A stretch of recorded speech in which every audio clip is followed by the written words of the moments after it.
To quote Thomas Jefferson, a well-informed citizenry is the best defense against tyranny.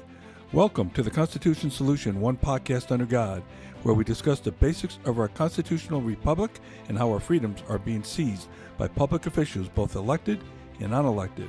I'm Mark DeLuzio, a former candidate for the U.S. Congress and a Gold Star father.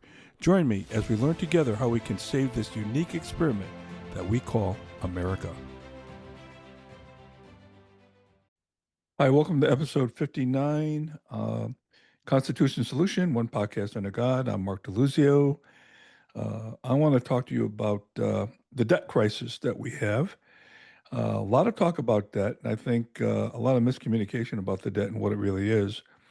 And it's rather complex if you don't have a little bit of a background in finance or economics, but I think I can maybe explain some of the things that are going on with the debt so you can understand if you don't have that background. I'm calling this episode America's Debt Crisis, How You Will Pay Again. When I say you, I'm talking about you, Mr. and Mrs. Citizen. Okay, how you will bail out the government again. And if you don't realize that you've been doing this, I think by the end of this episode, you're going to understand a little bit more, and hopefully you're going to get a little bit angry here about what's going on here. Okay. So let me start by saying this. America right now, as we're sitting here on January 10th, 2026, has about $38 trillion of outstanding debt. And what does that really mean? That means that the government has sold treasury bills and other treasury instruments. They have different names: treasury bonds, treasury bills, all depending on the maturity level. Not to get into that right now, but they sell treasury instruments, and those instruments are the government's debt. So if you go buy a savings bond, a treasury bill, or whatever, you look into some of your investments, you're probably sitting on some of these investments right now. So anyway, that's how we get our debt. Now, there is $38 trillion of debt, and all kinds of different people own this debt, including foreign countries, big financial institutions, individuals, pension funds, endowments for these colleges and universities. So there's all kinds of investors that rely on treasury securities, instruments. And the crazy thing about it is we have $38 trillion in debt, but our money supply is sitting at around 22 trillion. I'm going to let that sink in for a minute. $38 trillion of debt, 22 trillion of existing money. And of that money, 22 trillion, about 10% or roughly 2 million is in hard cash and coins and currency. All the rest is electronic stuff that you see in your bank account, stuff that you see in your investment accounts and all that. And you got to remember what happens when you go put, let's say, $1,000 into the bank goes out and lends that money. Okay. And that's not the debt I'm talking about. I'm talking about the government debt. But then that money may be lent more than once because we do this thing called fractional reserve lending, which I'm not going to get into today. But suffice it to say that the bank lends out more money than they have. Okay. And it's very profitable for them. So we have $22 trillion in the M2 money supply. That's kind of the marker that we look at, and $38 trillion in debt. Now, the US dollar has been devalued about 88% since President Nixon took us off the gold standard in 1971. And I'll have an episode on the gold standard. I won't get too far into it today, but it was a limitation as to how much we could borrow, and and it capped the debt ceiling, if you will, that said basically, hey, look, if the amount of gold is $10 trillion, we cannot exceed that, okay, with debt. But it also gave us a hard asset to turn our money into. So we were able to back our currency with a hard asset called gold. Okay. So your dollar today since 1971, if you're old enough, and you probably remember, I mean, when I started work when I was 16 years old, the minimum wage was $1.85. Okay. And when I got a raise to two and a quarter, I thought I was, the next Elon Musk. Okay. Okay. That's what we're talking about then. During the crisis of the 70s, President Carter, under President Carter, the gas pumps never went past the dollar. They were all analog, they weren't digital. And they had a jury rig all these gas pumps because the price of gas went past the dollar during President Carter's term, during that whole gas fiasco. I remember standing in line for over an hour waiting to get to the gas pump. And when I finally get up to the gas pump, they had run out of gas. I used to carry a tank of gas. Now, that's not really smart safety wise, but I used to carry a tank of gas around with me in the back of my 1967 Camaro, which I still have that car today. But just in case I was going to, fall short because all these service stations were out of gas. It was a fiasco. Interest rates back then were 15, 16, 17%, along with inflation. I was getting raises in my early days of my accounting career, my finance career. When I got out of college, I was getting 15, 20% raises a year just to keep up with the cost of living. I mean, can you imagine that?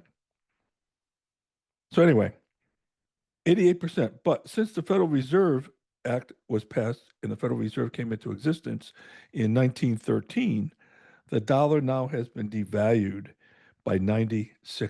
So if you want to look at it this way, since 1971, whatever you bought for a dollar back then, that dollar is only worth, what did I say, 88%, 12 cents today. Okay. 1996, I'm sorry, 1913, that dollar today is worth 4 cents. If you had a dollar back in 1913, today it's worth 4 cents. Now, the Federal Reserve was established to handle the money supply. We've done a couple episodes on the Federal Reserve. We'll probably do more. But their whole mission was to stabilize the economy, which they haven't done. Okay. And to control our monetary policy, which I quite frankly think is unconstitutional because the power of the purse rests with our U.S. Congress, not with the Federal Reserve, which is an independent organization. It's not even an agency. And we can't even get in to audit it, even though we're allowed to. We can't even get in to audit the Federal Reserve. Rand Paul has been asking for that for years. His father was asking for that way back in the 90s. And you can't even get into audit the Federal Reserve. I actually happened to visit a Federal Reserve bank. There's 12 of them. I visited one in Cleveland and got shown around. First of all, they have the biggest safe in the world. Okay. I mean, they're not using it, of course, because currency's kind of yesterday's news, but or hard currency, I should say.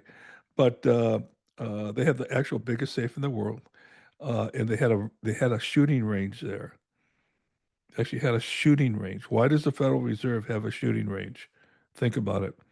And I actually saw pallets of money being burned, taken out of circulation, and big pallets of a 4x4 is a Gaylord went into the furnace. And I was sitting there saying, hey, can I take a couple samples with me for a souvenir?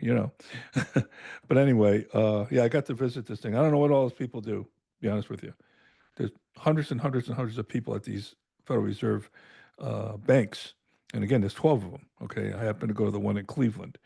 So, anyway, think about that. Your dollar has been devalued. And I'll tell you why it was devalued in a minute as we get through this. Now, our dollar and no other dollar in the world, or no other currency in the world, I should say, is backed by any kind of precious metal. Okay? It's called fiat currency. FIAT, fiat currency. And what fiat means, the translation of that word, I don't know if it's a Greek word or what, but it means by decree. By decree. So basically, the only reason money has value is because the government says it does. That's it, by decree. It's not backed by, you can't turn it in for gold or for any kind of, there's not backed by anything. It's backed by the trust in government, which is eroding over the course of time, And it's also but just because they say so. Yeah, we're going to accept that as currency because we say it is. It's by decree. That's why it's called fiat currency. Okay.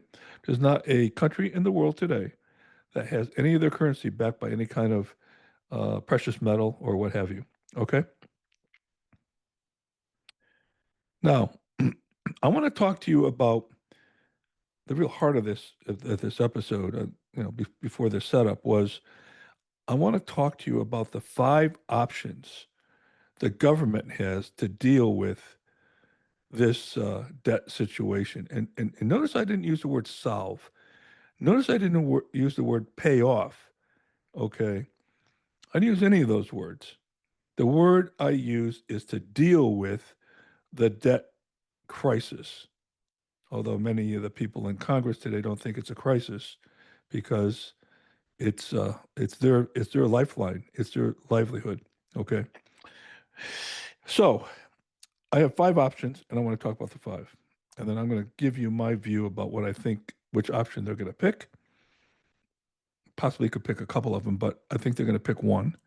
All right. So, option one, very simple. The government just says we ain't paying anybody anymore. We're not going to honor our obligations on our debt. Kind of like you saying to your bank, I'm not going to pay my mortgage. Well, if you did that, what do you think the ramifications would be? What if you told your town that you're not paying your taxes or your county? They'll come and repossess your house for crying out loud. So you really got to ask the question, do you really own your house? Okay, think about it. But you can't do that today with your bank, with your mortgage, with your car loan. They'll come and repossess your car. Well, the government can, in fact, say, hey, I'm not going to pay it. I'm not going to pay. We're just going to pay our debt. That's it. We're done. However, I don't think they'll take that option because it would actually not only sink the American economy, it would sink the world economy because there's a lot of uh, investors worldwide that hold our debt. Okay, I don't think that will happen, but it is a possibility. Okay, or they can maybe say, "Hey, look, there's a certain amount of debt we're not going to pay back."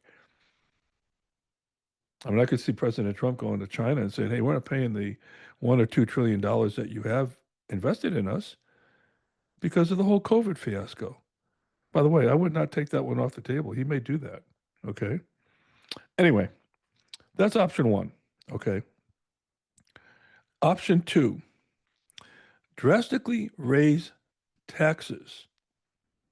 Oh, no, wait a minute. The government would never do that, right? Drastically raise taxes with a massive austerity program on government spending. Okay. That sounds really good, right? However, over 65%, actually more like 75% of the budget are mandatory obligated spending dictated by law.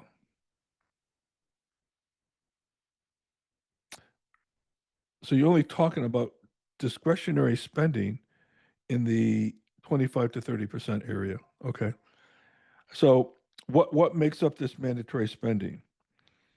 Roughly between 60 and 65% is mandatory, of which you're talking about things like Social Security, Medicare, SNAP programs for welfare.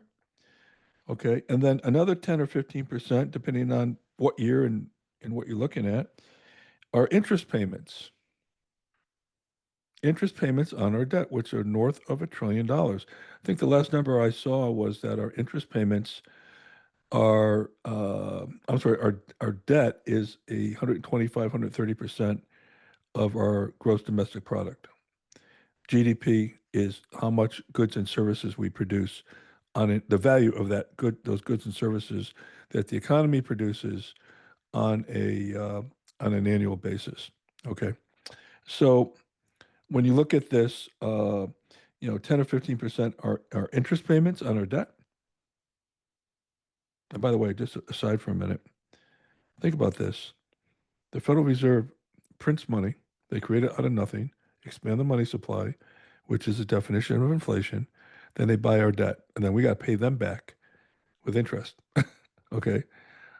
I want to get into that business. Okay. That's a great business.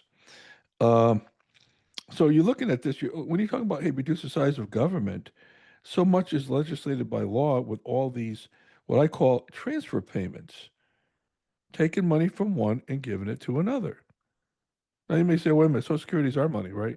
We're the ones that contribute to that. That money's gone. Okay.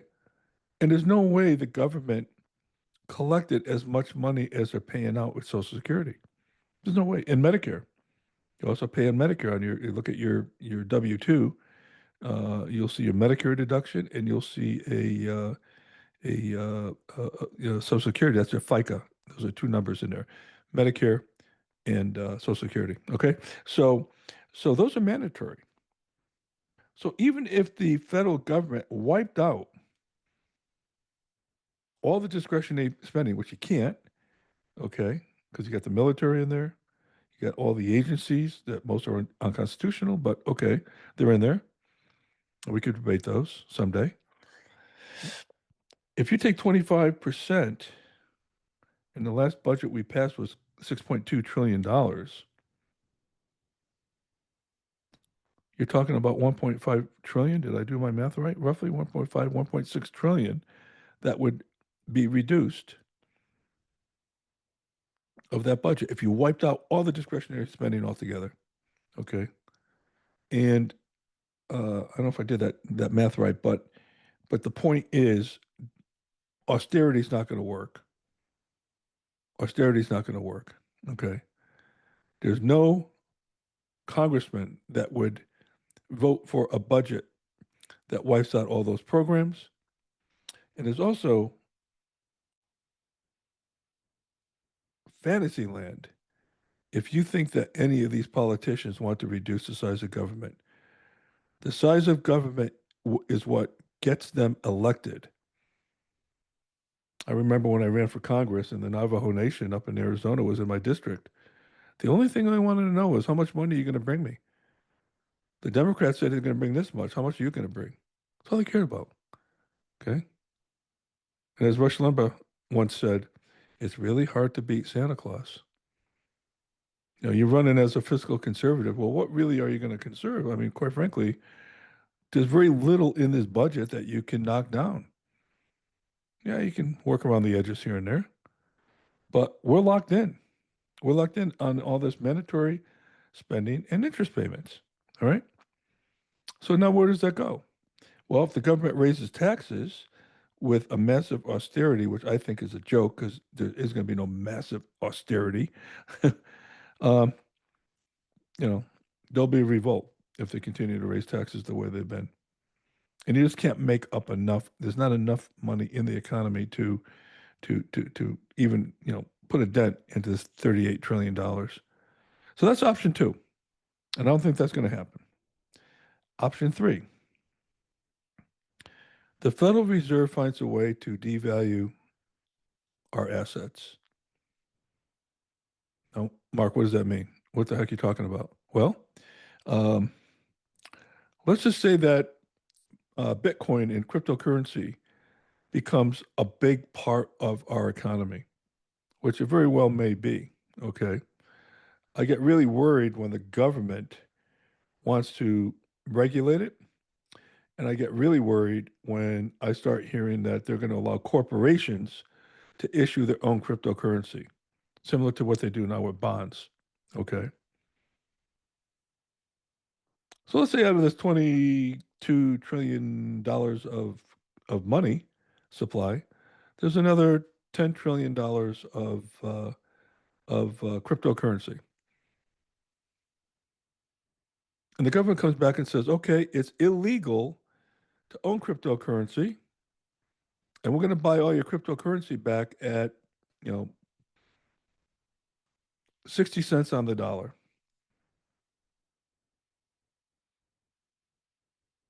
And the and you're sitting there saying, no, that's not going to happen. Well, that's exactly what FDR did.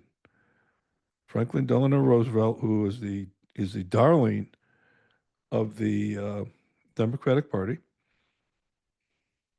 and is a guy that was behind Social Security, just to let you know. Okay, when I talked about Social Security in the budget, he's the guy. Okay, so he bought back. He made it illegal. I think there was a 10-year prison sentence or something like that. But he made it illegal for you as an American to own gold. You had to turn in all your gold. And I may have my numbers a little bit off on this, but I think he paid everybody who turned in their gold $22 an ounce, okay, and then revalued it at 36 to help pay off the debt he incurred during the Great Depression. When I say he incurred, he was culpable, along with the Federal Reserve, on that whole 10-year um, depression. And a lot of people like to blame tariffs, and a lot of people like to blame all these other factors. It was the Federal Reserve and, matter of fact, who caused the 1929 stock crash, which led into the the whole decade of the 30s being the Depression. Okay, and the refusal to reduce interest rates to stimulate the economy. And you had all these dust bowls. You ever hear the dust bowl farms that turned into dust bowls? They couldn't afford to run the farms. They had no capital, and the Fed refused to reduce interest rates. Okay, so here's an agency that was making out like bandits because they kept printing currency. Okay, and when you print currency, there are winners, but it won't be you. There won't be you because that's all inflation. When the money supply expands, that is the definition of inflation, and the result of that will be you see higher prices. I'll talk about that a little bit later in option five because it's really important you understand this. Okay, so he devalued the currency, in this case gold. Okay, I shouldn't say currency, but he devalued gold. That could happen. I don't think it will, but who knows? I don't think it will happen under President Trump, but who knows what whack job we're going to get in there in office in the future. That's the problem with our government is you have no consistency between administrations. I mean, Biden and Harris, God help, she got in, wanted to actually tax unrealized capital gains and increase the capital gains tax. So what does that mean? That means you go out and buy a house for, let's just say, $500,000. God, $500,000. I look back when my wife and I bought our first house in 1981, 82. We paid $70,000 for it. And we thought that was like a stretch. Wow. My car costs more than that now. Okay. Not in real terms, but in nominal value. But let's say you buy a house for $500,000 and the market takes off and all kinds of things happen. And now your market value of your house is 600,000. Biden wanted you to pay income tax or capital gains tax, I should say, on that $100,000 appreciation. Right now, the capital gains tax is, I think it's 20%. Okay. Let's say this whack job of a president wanted to increase it to 30%. Where are you going to come up with $30,000 on a gain that you don't even have anywhere in your bank account? It's just maybe on a spreadsheet saying that your house is worth 600,000. You don't have that money. That's what these guys wanted to do. A total misunderstanding of how the economy works, or maybe I should say, they have a really good understanding of how the economy works. And they wanted to just bring us down, which I really do believe there's a Marxist movement to do that. Subject for another day, okay? But that's what he wanted to do, okay? So if you're sitting here saying, "Oh, cryptocurrency, that's a really great thing," and nobody's ever gonna call it in and make it illegal to own, this is why you got to study history, and this is why the left does not want you to understand what went on in the past. They're tearing down statues, they're obliterating the school books with history, and they're teaching it the wrong way. They don't want you to understand history. A lot of nasty things happened, especially in the earliest of the 20th century. Okay, starting with Woody Wilson, Woodrow Wilson. I have trouble saying his name sometimes, so I call him Woody. He was evil.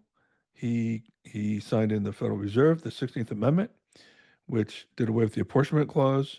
He also started the federal agencies because he thought that the checks and balances between the three branches of government were a theory. He wrote a theory. No, no, Woody, it's the law. Okay, and also you look at the agencies he started that ended up morphing into the United Nations. I'm so happy President Trump just pulled out 66 of these crazy organizations with some asinine agendas. And all that is about sucking money out of our economy. Thank God. I'm waiting for him now to dump the United Nations. I stayed at a hotel back in December, right next to, I looked out my window. The United Nations was the next block over. And I'm looking at this thing and I look at all the lights in this building. And what the hell are these people doing in there? Okay. What are they doing in there? I hope he kicks them out and turns that into a Trump hotel or something. I don't know, I don't. I really don't get it. I really don't get it. Why we're even still in there. So anyway, I'm getting off track here, but don't think that these things can't happen. Okay, and I picked on cryptocurrency, but it could be on any other asset you might own. All right. Okay. Option four.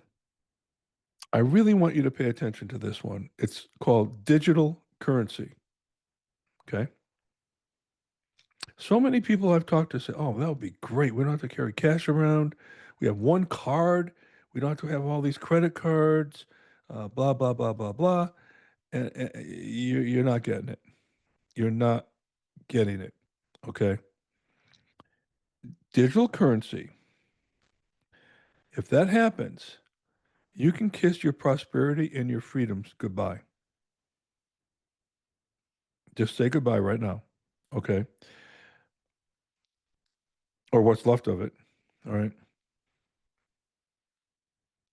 First of all, the way the transaction will work is that if you go to a store and you buy a dress, you buy a shirt, you buy a pair of shoes, you buy a stick of gum at 7-Eleven or CVS, that transaction goes from the store to the Federal Reserve, which will debit your account,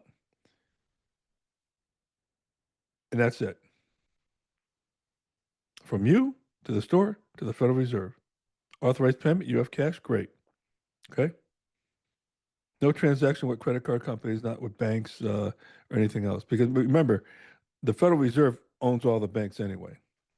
If you want to be a bank in this country, you have to be a stockholder of the Federal Reserve. It's mandatory.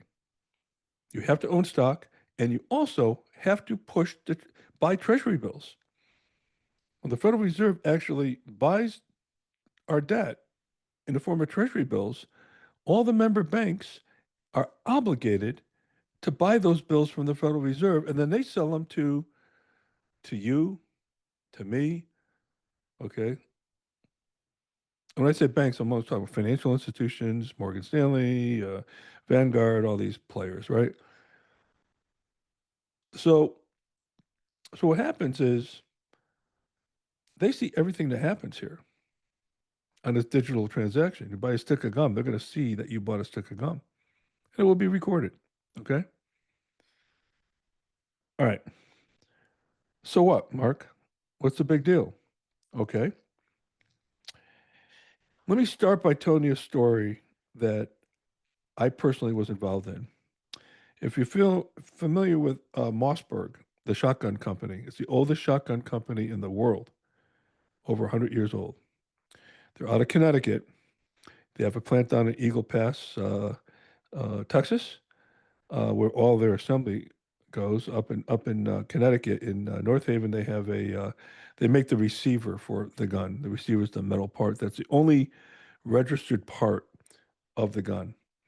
You can't buy that anywhere else but a gun company, or a gun store with an FFL. But all the other parts, the barrels were made in Mexico. Why, I don't know, but and the assembly was done down in Eagle Pass. But their headquarters is up in Connecticut, which is like one of the worst places you could be for a gun company. Most of the gun companies up in Connecticut are gone for obvious reasons because of all the, you know, ridiculous liberal politicians that they have up there, like uh, the governor. They pass some atrocious gun laws up there, and people like Richard Blumenthal and his sidekick Chris Murphy. And I told Ivor Mossberg, get the hell out of Connecticut. What are you doing here in Connecticut? Get out of here. But anyway, what happened was this. I got a call from Ivor Mossberg, who is the grandson of the founder. And he said to me, Mark, we need you to come in and help us because the Federal Reserve told our bank, in which we have a line of credit with, that the line of credit's going to end in June. He called me in like early part of that year. We're going to lose our line of credit because the Federal Reserve mandated all their member banks to pull their lines of credit out of gun companies. And this was a knee-jerk reaction back in the El Paso shooting down in El Paso and all that. So here's an example where unelected bureaucrats who we don't even know. I mean, you know who the governors are of the Federal Reserve, and you know who Powell is, right? There's all kinds of players. I saw a lot of them when I went to Cleveland. I don't know what these guys do, but they're all in there making policy, doing all kinds of stuff, pushing paper around. I don't know what they're doing. Okay. Um, but these unelected bureaucrats determined that their member banks have to pull their lines of credit from gun companies. Social engineering through money. Okay. So now let's take that concept up with our digital credit card. Let's say that some crazy president gets in and signs up with the World Health Organization. And the Health Organization says, we think obesity is our number one killer in the world today, and we have to limit obesity. And they actually create, through the Federal Reserve, a social mandate that says there's certain foods that you can't buy. You can't buy Pringles potato chips with your digital credit card, okay? Because that's the only way you're going to be able to spend money, right? You're not going to have another credit card or a debit card or anything else, or cash for that matter. So you get to the checkout line and beep, red light goes off. No, can't buy it. Or they may say you have to register your BMI, and if it's over 30, you're going to be deemed overweight. And there's certain things on your digital card that you're going to be programmed that you can't buy. So you can't buy soda. You can't buy ice cream. Okay, you can only buy fruit and vegetables and whatever else they determine. Or they may say to you, you only limit a certain amount of gallons of gas every month. And so you're at the pump, and all of a sudden you put $2 in and it stops because you ran out of money. Because some bureaucrat at the Federal Reserve or some other government agency says, nope, you used too much gas this month. You have to wait till next month. Or they could say the Federal Reserve may want to stimulate spending, okay, as they attempt to control our monetary policy, right? And they could say, your money in your checking account is going to expire by September 1st if you don't spend it. How's that? I mean, conversely, they could print money and put money in your account. And most Americans are going to think that's a good thing. It's not, because that means it's inflated money and it'll all come back to bite you sooner or later. Okay. So if you don't think that can happen, look at China right now because it's happening in China. They have what they call social credit over there. And if you don't behave, you can't shop at certain stores. You can't live in certain apartment buildings. Your kids can't go to certain schools. You can't take public transportation, so forth. And so it's all about control, guys. This is all about control. This is the one I'm most scared afraid of. Okay. Um, but you think about the digital when you start seeing this rear its ugly head, and I think we're slowly getting there because how much cash have you used in the past year? Almost everything now is credit card. Everything. You go to McDonald's, it's credit card. CVS. I mean, everywhere you go, you can pay by credit card now. You don't need any cash. So, digital currency is a kiss of death. Now, what are they going to do with that? They could actually do all kinds of financial engineering with the digital currency system to help. When I say solve this debt crisis, they're not going to solve it. They're going to just continue the debt charade as long as they can. Okay. So there's a lot of things they could do there with digital currency. All right. Option five, quantitative easing. Have you heard that word out there before? Don't you love these names that they give you? They want to confuse the hell out of you guys. Okay. Quantitative easing. What a nice, that sounds like a nice thing to do, right? My God, let me tell you what quantitative easing is. The Federal Reserve buys our treasury bills. That's it. A lot of people think it's printing money. No, it's not printing money. But in order for them to buy our treasury bills, they have to print money. Okay. Quantitative easing. Isn't that a beautiful, rolls off the tongue? You hear it on the news. It's, oh, wow, oh, quantitative. Oh, whoa, they're here for our rescue. Okay. Quantitative easing. Um, that's what it is. That's a fancy name designed to confuse you, by the way. And so that means that the Federal Reserve is going to print money. I talked about this earlier. And when I say print money, obviously not printing money, right? Remember, I told you there's only, 2 trillion of the 22 trillion that's in hard cash, dollar bills and things like that, right? In the M2 money supply, which is 22 trillion. So they don't really print money per se, but they use that word. You go back to the founding fathers. Thomas Jefferson was deathly afraid of back then printing money because he knew the inflationary aspects of it by just continuing to print more. So if you look in the Constitution, Article 1, Section 8 says that Congress can coin money, but they can't print money. Although our federal mints are printing money anyway. So, it's just another way we treated the Constitution as a suggestion. But that's why it says coin money, okay? It doesn't say Congress is authorized to print money. Congress is authorized to coin money. Take a look at that. Okay, Article 1, Section 8. And so when the money supply expands, and this is a very basic concept you need to understand. I talked about this in one of the first episodes on this podcast. I think the first or second one, it was like basic economics. But think about it this way: if the money supply goes from 22 trillion to 30 trillion, let's just make it like a really big number, okay? Although it's not that unusual that it can get there. So um, your dollar's worth less because there's more of them. See, a lot of people have a hard time thinking about money like they do cars or tomatoes or housing.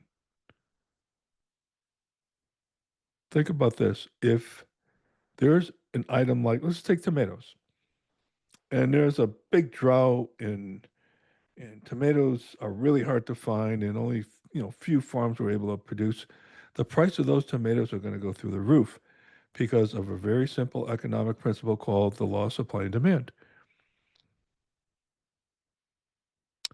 When the demand increases for an item or the supply is reduced or both, the price is going to go up. I said this to my grandson when he was 10 years old. I was trying to teach him some basic economics, and I said, look,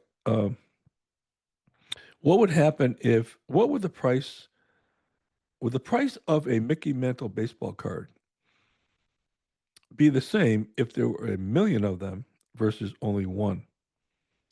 And he said, he's a smart kid anyway, but he said, unbelievably smart. And he said to me, well, Poppy, he says, if there was only one Mickey Mantle baseball card, it would be worth a gazillion dollars. Part of me thought, we're not too far from a gazillion since we're in the trillions already. But anyway, I don't even know what a gazillion is, but think about that. He got that, okay? The more of something means it's worth less if there's more supply of it. When there's a lot of houses on the market, it's a buyer's market and the prices come down. When interest rates go up and mortgage rates are sitting at 7%, less people are in the market to buy homes. Okay. So the price is going to come down because there are less buyers. There's less demand on the home you're trying to sell. All right. It's a very basic economic principle. That principle applies to money too. So the more money I have in the money supply, sitting today, like I said, at 22 trillion, okay, if that goes up 10%, that is the definition of inflation. You're inflating the money supply. Okay. Now, it's going to rear its way into the price of goods and services at the grocery store, and different commodities are going to be affected differently because other dynamics that affect price. But the big one is this. Okay. So you wonder why my groceries went up. I usually spent $250 on the grocery store, and now I'm spending $350. Well, why is that? About the same stuff. Joe Biden had, I think, throughout his term, over 25% inflation. Gas prices. What happened there? Let's think about it. He cut down the Keystone Pipeline. He killed all the reserves for the permits, I should say, for fracking and new oil refineries. All right. We became a net importer then versus when President Trump had us as a net exporter. So the whole supply and demand equation, the demand was still there, but the supply wasn't. And that's why the prices went to $5 or $6 a gallon. And he lied to us and said, oh, no, that's because of Putin invading Ukraine. Hey, guess what? He invaded in 2014. So what prices under Trump were not that. Okay. I mean, you just can't make this stuff up what they tell the American people. Understanding these basic things will help you sift through all the BS that these politicians are trying to tell you. Okay. So just remember, money supply is no different than tomatoes. The more of it, the less it's worth. And that is the definition of inflation. All right. All right. So this quantitative easing, well, what does that mean? It means that the government is going to actually use debt to pay off their debt. Think about it. And as long as the inflation rate is higher than the yield rate on the debt, the government makes out. You may not understand what I just said. Let me put it in very simple terms. Let's say you have a fixed income mortgage, okay, a fixed rate mortgage. And let's just say, I'm make the numbers up. Let's just say your monthly payment on your mortgage is $2,000 a month for 30 years. Okay. And it's at 5%. Okay. So every month you pay $2,000 to your bank. Well, if the money inflates and is devalued, as time goes on, you're paying that $2,000 with cheaper dollars. I mean, the check you write out is still going to say $2,000. Okay. But that check you wrote out, let's say 10 years from the time you got the mortgage, is maybe only worth $1,200 because of the devaluation of the currency. So you're making out like a bandit, really, with a fixed rate income mortgage because you're paying off that 2,000 with cheaper dollars. That's what we're talking about here with the government. As long as interest rates are lower than inflation, they'll be paying off the debt with cheaper dollars. Okay. But where's that money going to come from? It's going to come from you. It's going to come from you. And if you think about it, it's the worst tax ever. If you have $10,000 in your bank account, and let's just say you earn 3% interest if you're lucky, okay? But inflation is 10% that year. Your bank account will show the 3% interest, okay? It'll be 10, $10,300. But its purchasing power will be reduced by 4%. So your inflation will make those dollars worth less, even though your bank account is still reading the same number. And the sad part about that is most likely that $10,000 was already taxed, fully taxed, and not because of the government's appetite for spending and all these unconstitutional programs. Which, by the way, Social Security is an unconstitutional program. It was challenged in the Supreme Court, ruled inappropriately, in my opinion, as well as a lot of the other spending that went along with the general welfare clause. Go back and look at one of my episodes on general welfare clause because I go into that pretty deeply of what the founders meant by general welfare versus what we think about it today. He gave an open checkbook for Congress to spend, which is their vehicle for getting elected. Okay. Yeah, I'm going to bring you that bridge.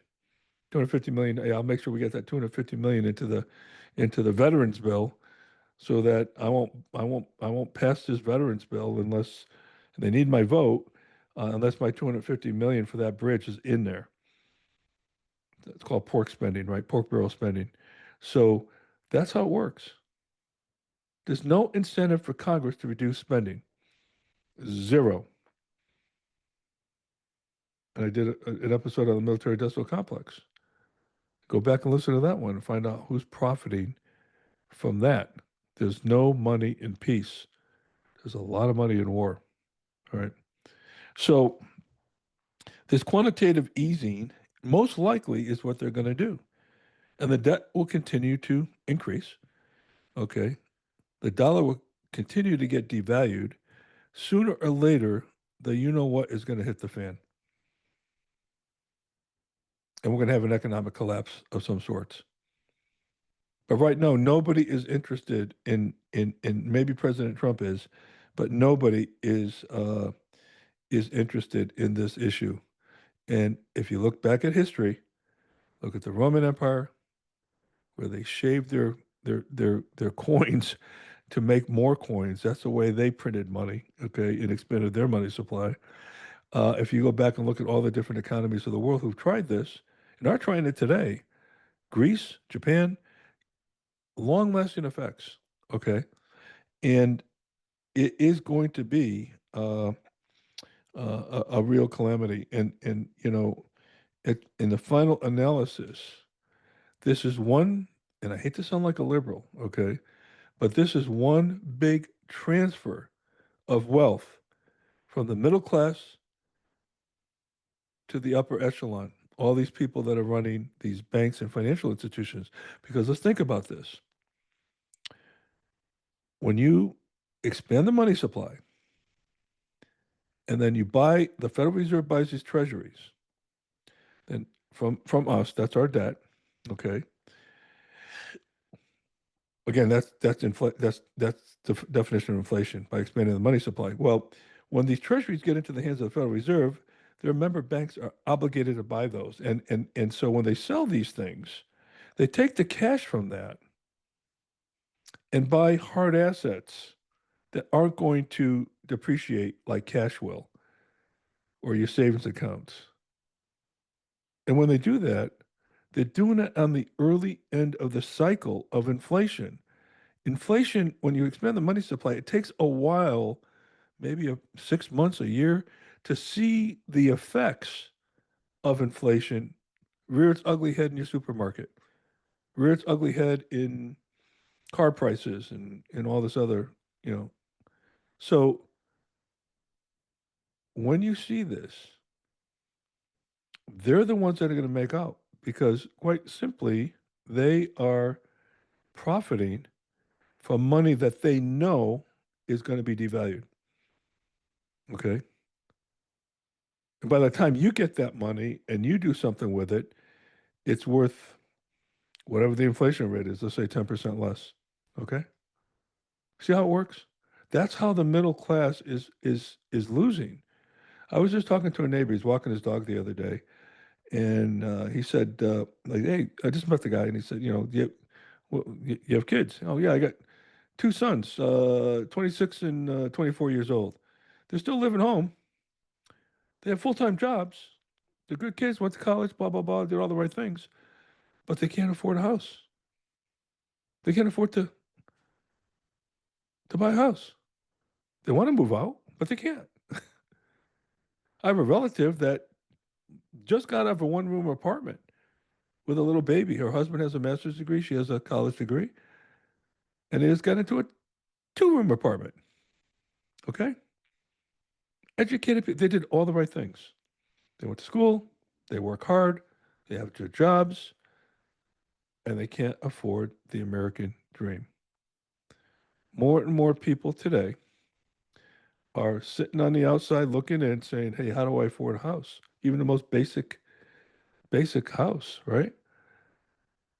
And that's America today, guys. And the whole reason for it is this whole phenomenon around the Federal Reserve, which Congress can't abolish.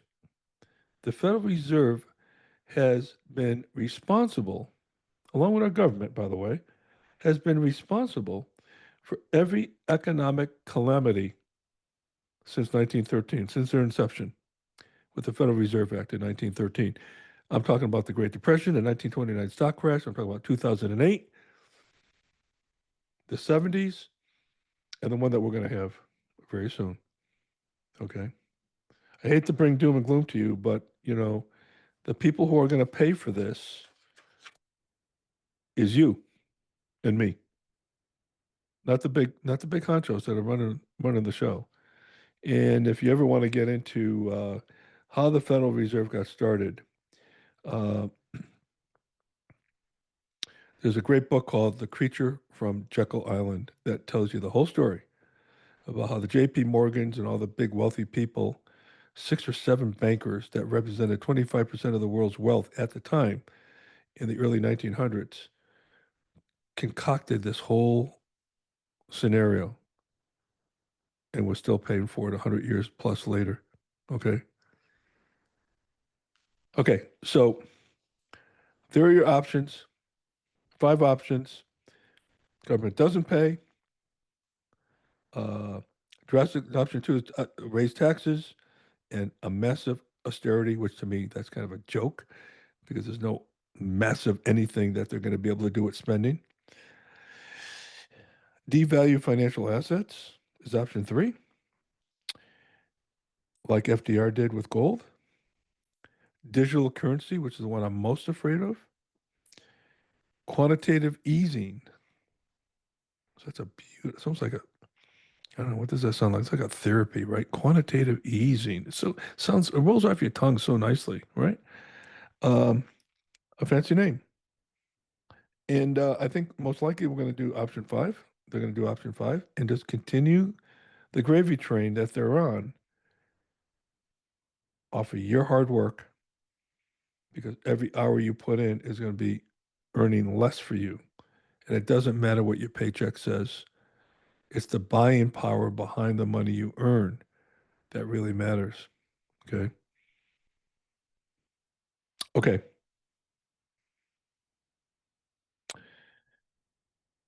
I don't have any answers to this. I'm sorry. But I think making people aware and start challenging our representatives is a start.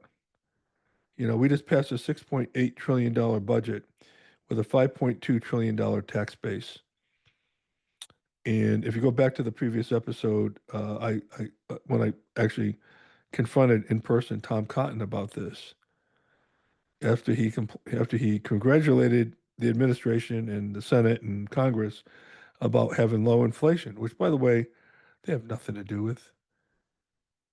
Inflation, there's a lagging part of inflation, okay? And yeah, maybe that has something to do with it because gas prices came down, and that's a big deal with the economy, right? But if you think about it, 5.2 trillion taxes with 6.8 trillion uh, spend, okay, that delta is our budget deficit. That in order for us to meet our obligations, we're going to have to go to the Federal Reserve. They're going to print money again, and they're going to buy our debt. Our debt's going to go up. Inflation will go up, and it's an inflationary spend, is what it is. Okay. And I asked him how could we own both houses and the Oval Office, and we passed such a horrendous bill. Go back and listen to that episode. You'll get the whole conversation from me. Okay. This thing's going to keep going on and on and on and on until it breaks. And it will break. I can guarantee you it will break. Okay. Sorry for the sad news, but that's how I see it anyway. We'll keep on top of this and figure out what's going on, but um, I don't see any hope here. I really don't. Unless somebody can pull a rabbit out of their hat, I don't see any hope on this one. This is a tough one. So, and I really fear for the kids out there today, my grandkids and their kids. Okay, it's not going to be the America I grew up in, that's for sure. All right, Mark DeLuzio, episode 59, America's Debt Crisis: How You Will Pay Again. God bless everybody. See you next time. Thanks for listening to the Constitution Solution, one podcast under God. The Constitution is the solution to most of our country's problems. Other episodes can be found on our website at 1787solution.com, YouTube, Rumble, Apple Podcasts, Spotify, and most other podcast platforms. I'm your host, Mark DeLuzio. Until next time, may God bless you, may God bless America, and may America bless God.